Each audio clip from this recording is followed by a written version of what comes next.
Okay, gewaltig. So let's start by just chazering over what we learned on Erev Shabbos.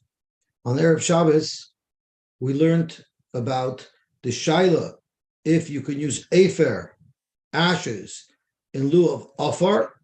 The Gemara brought some rayos, but the Gemara ended up without paskening that shaila. The Gemara discussed that if you don't have afar, earth, you can use decomposed vegetables or other organic matter. And then the Gemara had a shaila. The right way to do it is to put water in the keli and then put earth in. What if you put in the earth first and then the water? The Gemara said there's a Gzer Shava which compares Sotah to Paraduma, and by Paraduma there's actually a machlokes Tanoim whether or not if you put in the earth before the water, if it will be kosher. Now we're up to Daf Yud Zayin Amud Aleph, and we're up to the Mishnah right at the top of Yud Zayin Amud Aleph. Zok the Heilige Gemara. Boloi lichtoiv es Megillah. The Kohen is now prepared to write the Megillah.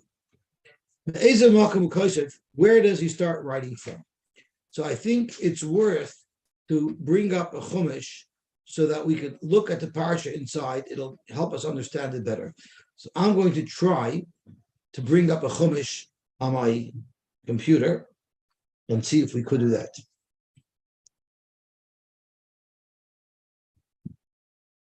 Does anybody have change?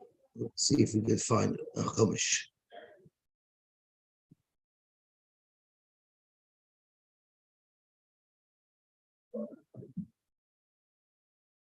Let's see if there's an online chumash.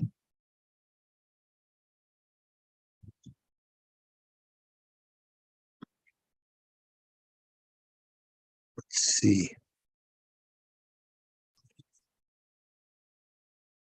Chumash online. Okay. Art Scroll has one. Kol Nachem. I'll see if this has it. Amisha Chum Shetayr. Okay, gewaltig. Let's see how quickly I could find what we're looking for. It's voracious. Let's see if we can find it.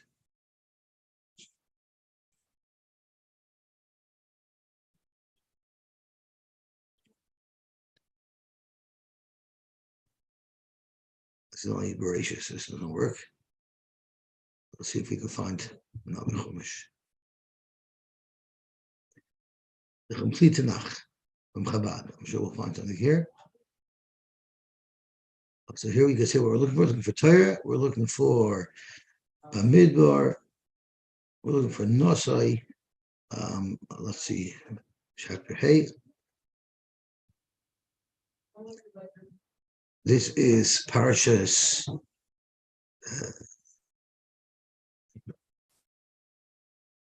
No, it's definitely before Nosai. It's after Nosai. So let's go further back. Go to chapter 3.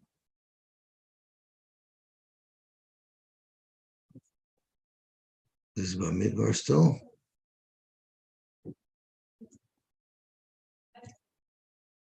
Which one? Hebrew.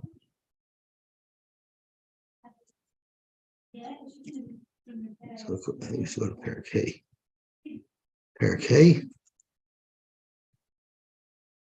Parak Vav.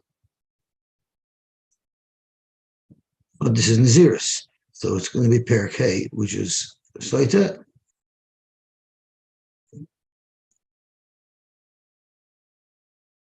Let's see if we can find it here. Oh, here we are.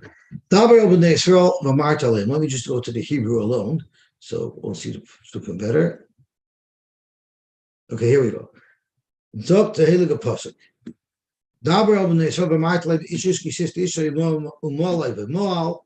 So he brings her to the Beis Hamikdash for Midul of Hashem. The Kohen puts the mincha on her hand to tie her out, and this is where our Mishnah begins. The pasuk is V'ishpia Oisar Kohen v'Omer Ela Isha. So let's call this sentence the narration. This is what the Kohen does.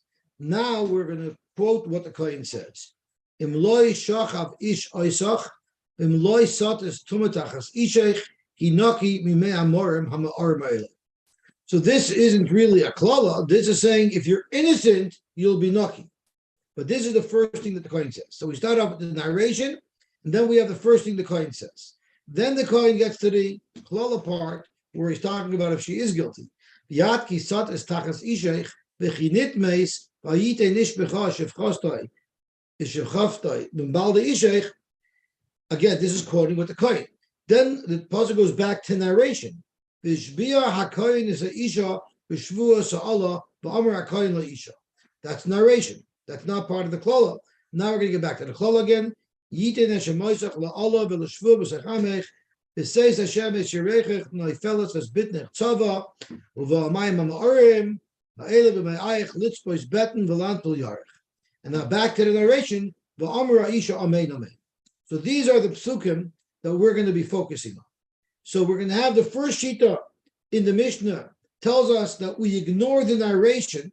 We just focus in writing in the Megillah what the Kohen said. So you start from Yite and Uvo Amayim, and then we start from Ba'amar Kohen, but we have to go back. We start from Pasuk Yutes. So we skip out the narration, we skip that out. We start from Imloi Shachav, V'at Kisatis, then you skip out again some more narration, and then we start up again by Yitin Hashem, Uvo Amayim, and then we stop by Yarech because the rest is narration, V'amar Isha Amen Amen. That's the first shita. The second shita is you don't skip around.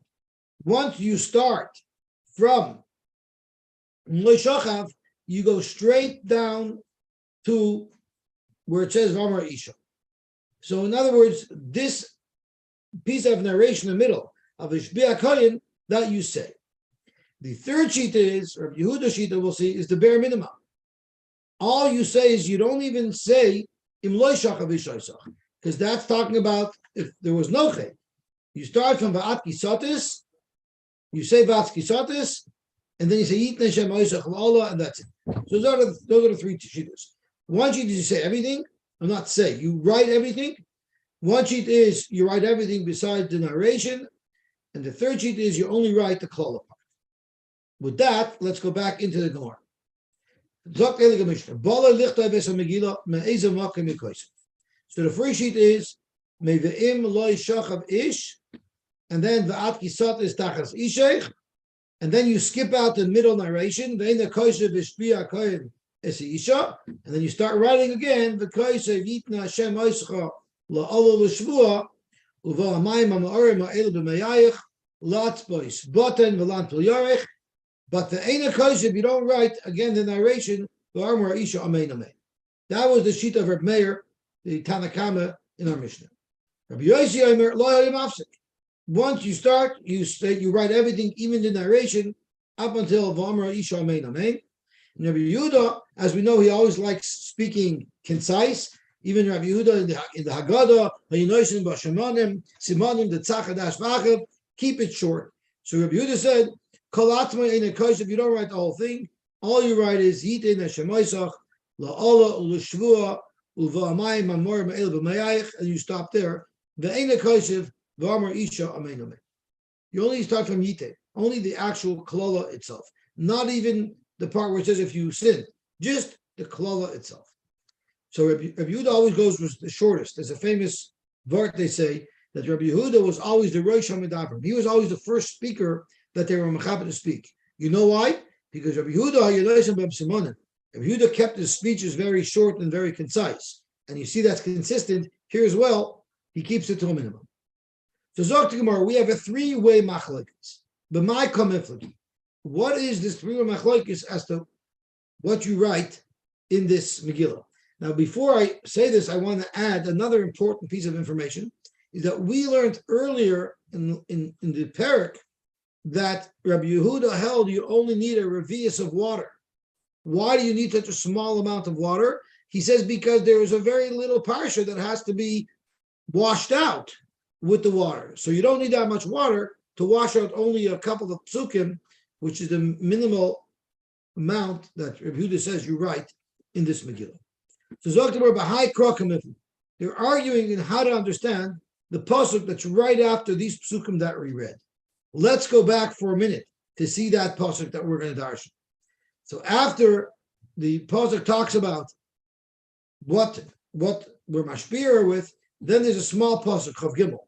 The chasav es ha'alois ha'ela hakoyin b'sefer umachas el me'amor.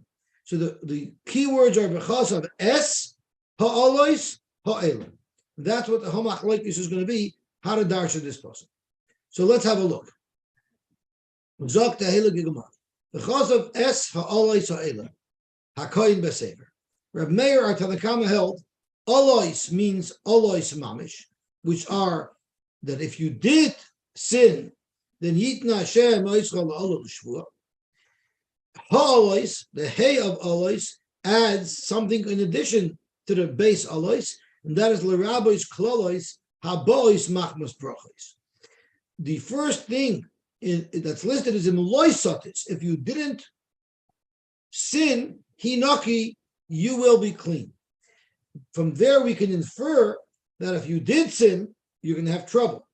So it's the ha'alois that are marbe, not only the explicit klalois, but even the klalois that are inferred from the vimloisotis. Eila, it says ha'alois ha'ela. So eila is lemute klalois shabamishnah Torah. If you look in Kisavoy, there's a whole bunch of klolos mentioned there in the Torah. If it just said alois, it might mean all of the alois written in the Torah. Therefore, we have Eila, only these that are mentioned in the Parasha of Sotah, and Ha'ela, the Hay of Eila, is going to further be Mamayit, Lemute Tzavois v'Kabbalah Yisomei. To be Mamayit that we do not include in the Siva, the narration. So that is the Shita of Reb Meir. Now, it's very interesting, because from the Hay of Ha'alois, the Hay is Marba, even brachos that lead to alois. But the Ha'ela, the Hay from Ha'ela is Mimayit, the narration. So it's interesting, why is this Ha Marba, and why is that Ha Mimayit? The Gemara is going to ask that kasha soon. Zok the Gemara, Reb Yosy, Kulu Kidamrit. He holds, just like Reb Meir, that everything has to be included. The only difference is that Rabbi Yossi holds you have to include the narration. Why? It says ha'ela, hey, to be mamai to narration. Well, he has the word es l'rabois savois v'kabolis. The word es is marba those narrations. And Rashi says, and the hey of ha'ela, he holds you don't have to be medayik. Reb Meir does not learn es to be marba the savois v'kabolis. He says the narration is not included in the siva of the Sotah, of the Megillah Sotah. Esim loydar. She doesn't darshan from es anything, so therefore he uses hey from ha'ela to say that we don't include the narration.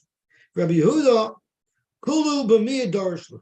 He uses everything to be memayit. So alois are alois mamish. Ha'alois, which Reb Meir used to be marba the alois that come from a dik of the brachos, he uses it lemayit. Ha'alois limute klolois habois machmas brachos. Eila is limute klolois shebamishnah Torah, and ha'ela is limute tzavois v'kabolis. So Rabbi Yehuda is the most concise. Reb Meir, maishna hay, why is it that the hay of ha'alois, the marbe bay, were marbe klolois that come from brachos? Umaishna hay ha'ela, the mayit bay, that he's memayit the narrations. Zok Gemara, there's a simple difference. Hey, the Gabi de Ribuya, the ha'alois, hey is adding to the alois. So therefore, Ribuya, alois are adding something, alois, and ha'alois is adding something on top of the alois. But hey, the Gabi Mauta, ha'ela, ela is a word that's discriminating. Ela, just these. So the hey of ela will also be discriminating, will also be memayit, miuta, it'll be memayit, the narration. Frek the Gemara, Reb Meir says that we include the alois that come mikoyach brachos. What is the bracha? If you're innocent, heinaki, you will be clean. So how could you say that that's a klola by inference, by being medayik, michlalav atashmei hein? Reb Meir doesn't hold to that. Well, so in fact, those are not kloles at all. You just take what it says at face value. If you're naki, if you didn't do it there, hey naki, you're clean. Don't make the diak that if you're not clean, you're going to be punished. Because Reb Meir holds that kol tanai she'enoi ketanai b'nei garuv b'nei ruve, any tanai that doesn't mention both sides of the coin is not a tanai at all. So here, if we only mentioned one side of the coin, that if you're innocent heinaki, that doesn't mean a klala at all. So how could Reb Meir include that in a klala? Rav Tanchum, you don't need the tanai over here. Hey naki ksiv. It says hey naki. Now there's several pshatim in this line of the Gemara. Zok Rashi hey naki also means hey naki. And let's look at the psukim again to see how Rashi explains what this means. It says as follows: Im loy shachav ish oisach vim loy satis tumatachas ishech hinaki, you will be clean mimei amorim. Rashi darshans it is you cut off some of this pasuk and put it into brackets. Satis, tuma tachas ishech hinaki. So it's not even the mechalav at the shemei hein. It's just darshaning. Since it says hinaki, we darshan it chinaki because hein ches could be interchangeable. Tumatachas ishech chinaki. So it's explicit. If you were tamei, then you will be choked. Doesn't literally mean choked. It means you'll suffer from the mei hamorim hamorim. Hoismus learned in Rashi that chinaki connects to the next pasuk. Chinaki mimei hamorim hamorim ha'ela v'at kisatis tachas ishech. If you're guilty, then you'll be chinaki. So it reads both ways. Hinaki if it was loy satis, but chinaki if it was satis. So in fact, this is a klala indeed, and therefore Reb Meir holds that this is included in the Megillas Sotah. Gewaltig. Zog to Gemara weiter. Darish Rabbi Akiva. Rabbi Akiva darshant. Ish v'isha zachu. If a man and a woman were zoiche, what is the definition of zoiche? Rashi says, lo leches b'derech yishara, to go in the right way. If they're both faithful to each other, then they were zoicha. If they were zoicha, shchina b'neim, the shchina is amongst them, because the ish has a yud in his name, and the isha has a hey. The yud k spells Shem Hashem. They're zoicha to the hashurash hashchina. But loy zachu, if they're not faithful to each other, ish oichlosan, the fire will eat them up, because the woman without the hey and the man without the yud is eish, fire and fire. However, Amar Rava ude isha adifa midish. It's even worse when a woman is not faithful than when a man's not faithful. You know why? Because hay mitzaref, vay loy mitzaref. The isha, when the hay that's there to take away from the eish is not in between the aleph and the shin. They're directly connected. That's a much easier fire to ignite. Mashenkin, the yud that separates the aleph from the shin is separating the aleph and the shin. So it's a much more stable, safe environment, and therefore it's not as explosive. Let's have a look at Rashi. Loi zacho eish oichlason shakadosh baruch hu misalek shmoi mi beinayim. Hashem takes his name, the yud k out, v'nimtzu eish ve'eish. U'de isha adifa mi de ish, the eish al isha kosher u'mimaheres lechol v'lifara mishalish. The woman losing her hay is much more dangerous and potent than the husband. My timer, high mitzvah. Eish shal isha noichel lahad lekmayer. She's much more combustible. You know why she's much more combustible? She'ein ois shal shei mafsik. There's no letter from the Shem Hashem separating between the aleph and the shin. Elamuchobrahu v'nikra eish. Avo shal ish ein ois shalish mitzdarfis yachad. They're not as combustible because the ish is spelled with a yud in between. Shayut shal shchina mafsekes. And the Ben Yayoda is masber that there's a huge practical difference between if the isha is chayte and if the ish is chayte. If the woman is not faithful, she impacts not only herself, but she impacts her husband because she's also now to her husband. Mashenkin, if the man is unfaithful, it doesn't impact the wife because he doesn't become usher to her. So that's why the isha zadifa, it's a man's world. Zog to Gemara. Omar Rava. Rava said, Mipnei ma Omar Torah have offer l'saita. What's up as you use earth in the process of the saita? Zog to Gemara. Zog to Rava. Zachsa yoytze mimena ben kavrom avinu. If she's zeicha and she's be'etzem naki, she'll be zeicha to have a child like Avram Avinu. The chsiv bei offer. The chsiv bei offer ve'efer, because Avram Avinu said about himself, "Va'anoichi offer ve'efer." And there are those who learn that just like Avram Avinu was an anav, he said, "I'm offer ve'efer," so to this woman who suffered the humiliation of the Saita process, and she was in fact tar, so she's zeicha to a son like Avram Avinu. There are others who say it doesn't mamish mean Avram Avinu. It means like the family of Avram Avinu, where we know that his children are nesiachas acharav. So to this woman who comes out clean and it turns out she's naki, her children will be nesiachas acharav. Will know they're her husband's children, and there won't be a problem with the yuchsin. Now, when Avram said "V'anoichi ofar ve'efer," the Mefarshim Masber, what's unique about ofar and efer? Ofar is earth. It has no past, but it has a huge future. You can build on it. You can plant with it. Efer is ash. It's the opposite. It had a wonderful past, which was destroyed in a fire, but it has no future. So what Avram Avinu said was, I'm a nobody. I have no past and I have no future. Or as a depressed man once told me, I'm a has-been that never was. That's the ultimate level of anova that Avram Avinu had. Loi zachsa, but if this woman is not zoicha because she's takatame, tachser la'afra, she's going to go back to the earth, she's going to die. Dorish Rava, b'schar she'amar Avram Avinu v'anoichi afar ve'efar. In the schar that Avram Avinu made such an expression of anivus, he said anoichi afar ve'efar, zachu b'ano of his children were zoicha lebeis mitzvahs, to two mitzvahs, the efer of para aduma and the afar of soita. Why is that? So there are those who are masbir.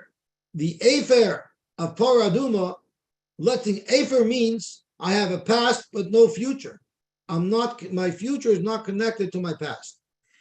So too, the para aduma, even though in my past I was tamei, it takes away that tumah and it gives me a whole new future. In other words, it erases the past, which is really what Efer represents. Offer, on the other hand, is saying that it's my future that's important. And that's exactly what Offer Soita does. It gives this woman a future. Either she's Naki, and there's a future to her family, or it'll at least stop any Mamzerim from coming in Klal Yisrael.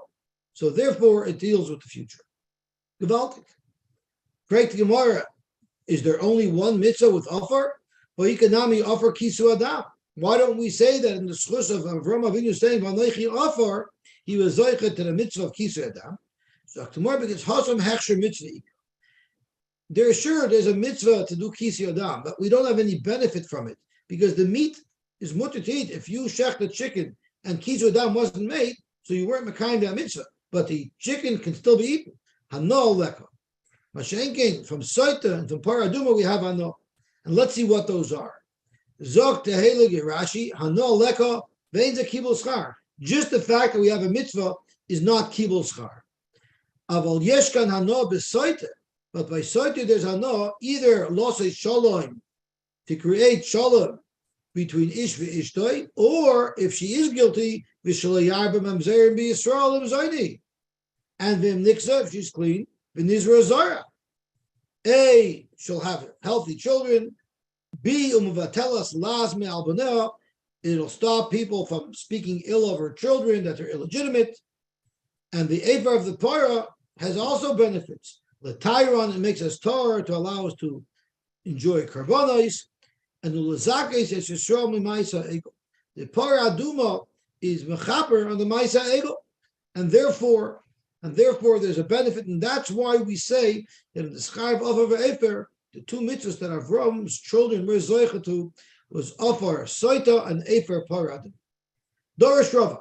B'schar Shamar Avram Avinu imichut v'atzroich nal, when he won the war for Avimelech, and Avimelech told him, take, I want to give you riches. from the spoils of the war, and he said, I don't want it.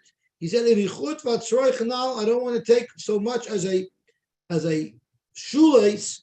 Pen Yoimar Ani Asharkis Avram. I don't want Avimelech to make Achil Hashem and be Mimayit Kvot Shemayim and say that he's responsible for my wealth when I want it to be known that it's all the Rebbeinu Shalom. And that's chus. Why did Avram Avinu say he doesn't want to take it? Rashi says Shevrich Atzim Min HaGezel. He wanted to be far away from Gezel. So that's chus. Zochu Bon of Leve's mitzvahs, chut shel tchelas, the chut of tchelas u'ritzur shel tefillah. We just said that a mitzvah that you get as a schus for something that you did has to deliver benefit. So, we have benefit from it.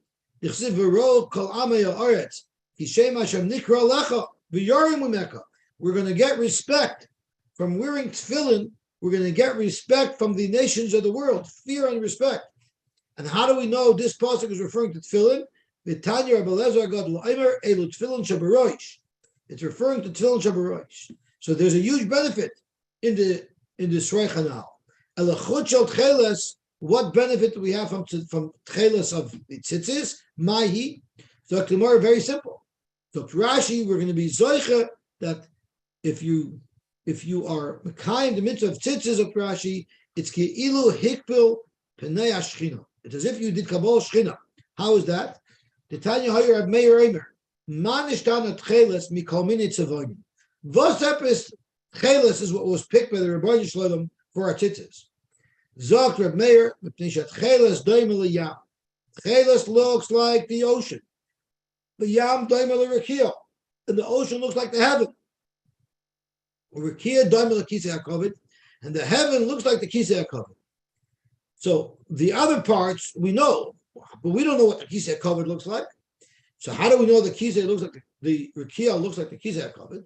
Shenema regarding the shemayim, regarding the rekia. It says, "Vayiru es Elokei Yisrael v'sachas raglo k'maisa lidv'nas asapir." Underneath the Rebbeinu Shalom's feet k'v'yochel is the rakia. What does the rakia look like? Like a sapphire block. Uche'etzem hashamayim l'toyar. Uksiv, and it also says about the kisei hakovod k'mara even sapir d'mus kisei.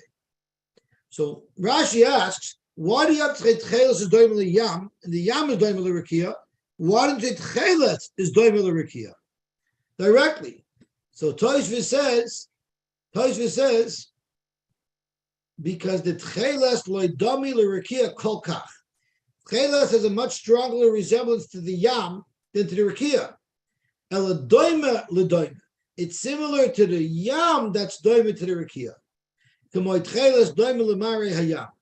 And nanka chazinon the yam doime l'mare harakia. Gewaltig. Rabbi Ehrenfroy once said over a very beautiful word. Rabbi Ehrenfroy Zechatzadek Levracha. He said over a beautiful word.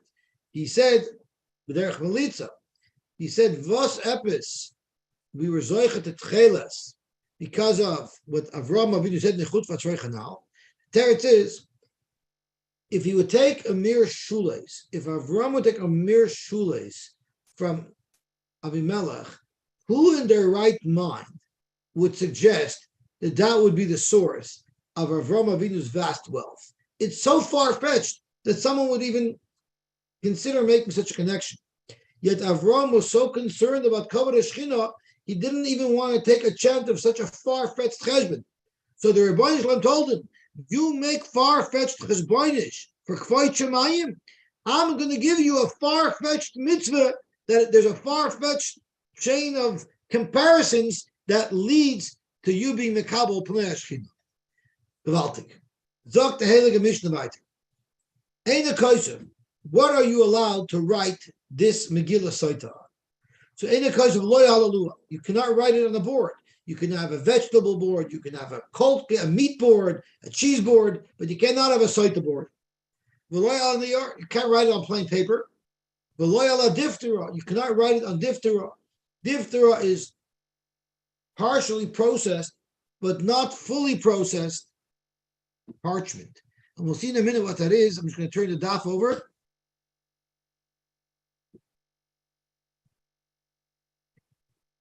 Rashi says diphthera is or It's hide. Called tzarcha. It's not fully processed. The melich, it's salted, which is the first step in processing the hide. The kamiach, it's mixed with flour. But v'loy ofitz, it wasn't treated with something that's called a gallstone, not in your gallbladder, chas v'sholom, but it actually comes from when wasps drill into a tree to put their eggs in the tree grows a protective layer over it, and that has a black type of pigment, and it's actually also used in ink. But they used it also to be ma'abed klaf. So that didn't happen yet. So you cannot use the partially processed diphthera. Elala magila, you have to use a proper klaf. Shenemar b'sefer. It says v'chosav b'sefer, so it has to be written on the proper sefer parchment that you could have used for a sefer Torah to fill the mezuzahs. Bein the kaisef, and what type of ink can you use? You're not allowed to use kumos.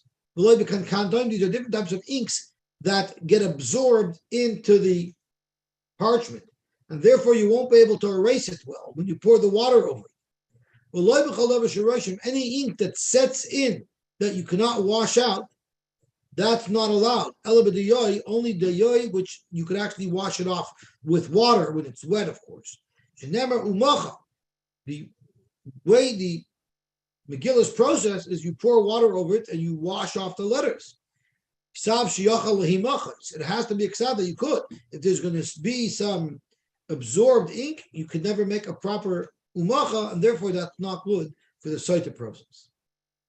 Amarava, Megillah Sotah shekosfa balayla.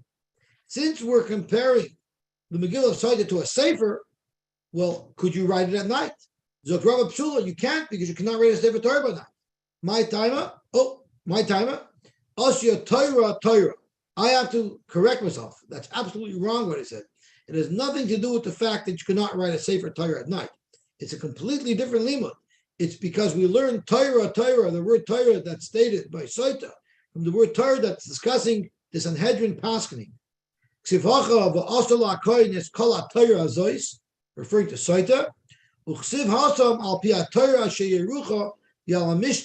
This is by the parish of Zakein Mamre. Ma mishpat b'yoyim, just like Bezdin can only paskin by day, af Megillah Sotah b'yoyim. So when the Gemara says ma mishpat b'yoyim, Rashi says it refers to dinei momenis. Nafklam v'hoya b'yoyim anchila yasbanov, when you're someone dealing with the Yerusha, that's dinei momenis.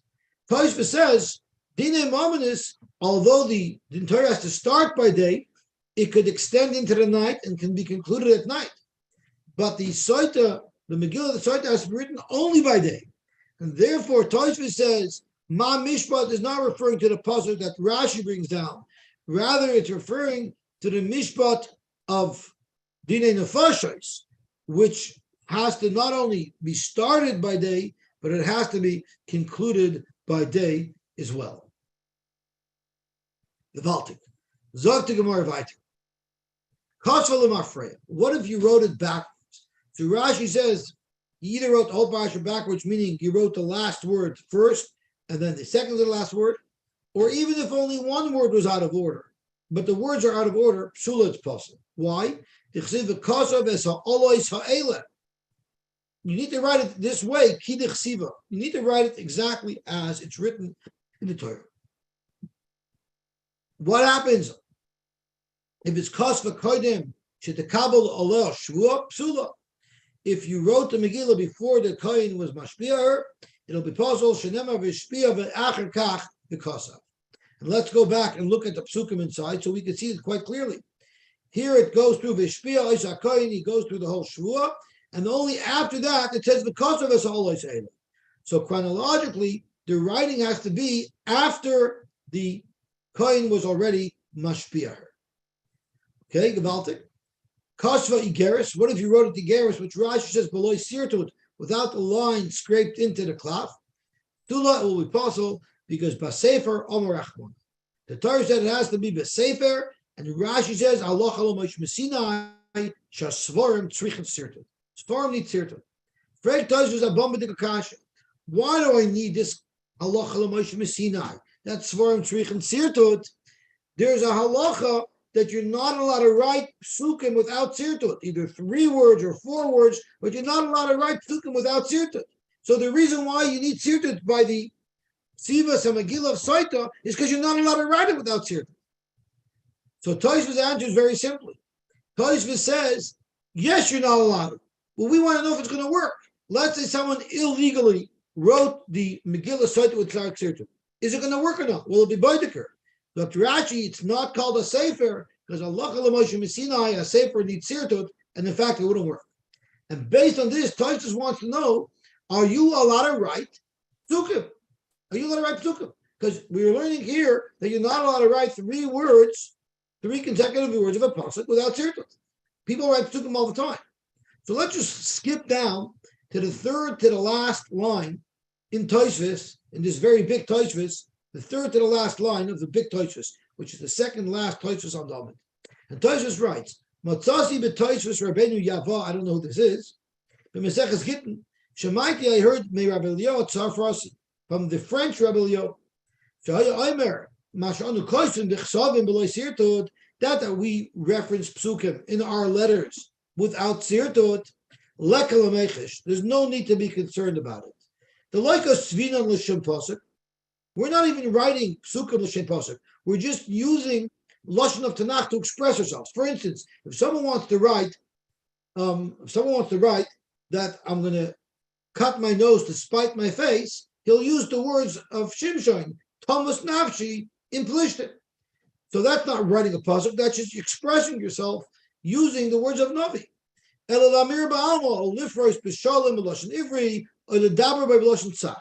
not called writing a pasuk. If you're writing a shikol Torah and you're quoting a pasuk, Tosfos is quoting Rabbi Elio that you would not be able to write even a regular letter without sirtut.